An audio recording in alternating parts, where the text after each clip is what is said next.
গিন্নি, গিন্নি এসব কি হচ্ছে? তুমি থাকতে এসব অনাচার। বাবা মশাই অপরাধ নেবেন না, কিন্তু একটা কথা না বলে যে আমি পারছি না। আমি বা উনি এখানে এখন ঠাকুরের সামনে দাঁড়িয়ে কিন্তু পরস্পরের মুখ দেখিনি। রাধা মাধব সাক্ষী। কে দোষী নয় তার বিচার পরে হবে, আগে কবরেজ আসুক। সে আমায় বলেছিল তার ভাইজির আর কিছু না থাকুক, শিক্ষাটা আছে। আমি জানতে চাই এটা কোন বংশের শিক্ষা যে বিয়ের আগে তার হবু বরের সঙ্গে কথা বলা প্রয়োজন পড়লো? আমার দোষে মন্দাকিনী বকা খাচ্ছেন, এটা মোটেই ভালো হচ্ছে না। কিন্তু এখন যদি সত্যিটা বলতে যাই তাহলে তো আরো বড় বিপদ। এতে আবার মা দোষী হয়ে যাবে। কি যে করি। বাবা মশাই, কি হরিমা, তুমি এখানে কি করছো? আজ একটা শুভ অনুষ্ঠানের দিন। দেখো হরিমা, তুমি তো জানো আজকের দিনে তোমার নিজের ঘরের বাইরে বেরোনো মানা। এখন ছোট খোকা বা ছোট বৌমা যদি কোনোভাবে তোমার মুখদর্শন করে ফেলে তাহলে তো একটা অমঙ্গল হয়ে যাবে। আমি জানি বাবা মশাই, তবু আমি যে না এসে পারলুম না। আজ আমার দোষে অন্য কেউ শাস্তি পাক, এ যে আমি চাই না কখনো। হরিদিদি অমন কথা বলছে কেন? তোমার এখানে কিসের দোষ হরিমা?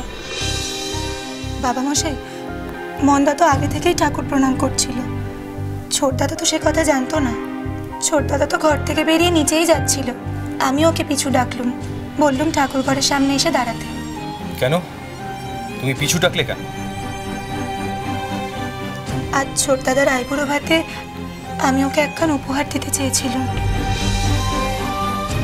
এই যে এইটা আমি নিজে হাতে ছোটদাদার জন্য বানিয়েছিলাম। ওদের দুজনের কোনো দোষ নেই বাবা মশাই, আমারই বুদ্ধির দোষে ভাগ্য বিড়ম্বনায় ওরা দুজন আজ একই জায়গায়।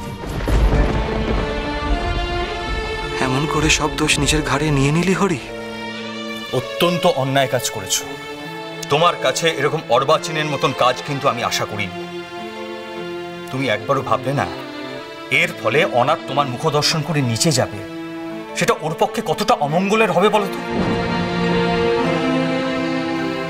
এ সময় বয়ে যাচ্ছে, ছোট মোমা যখন রাধা মাধবের কাছে আছে সেখানেই থাকুক।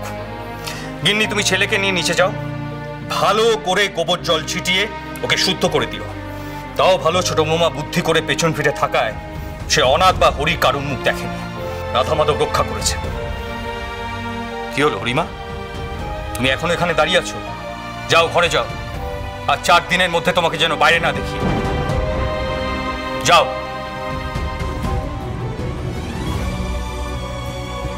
প্রভাত কুমার মুখোপাধ্যায়ের বউ চুরি, সোম থেকে শনি সন্ধ্যে 7:30টায় আকাশ 8-এ।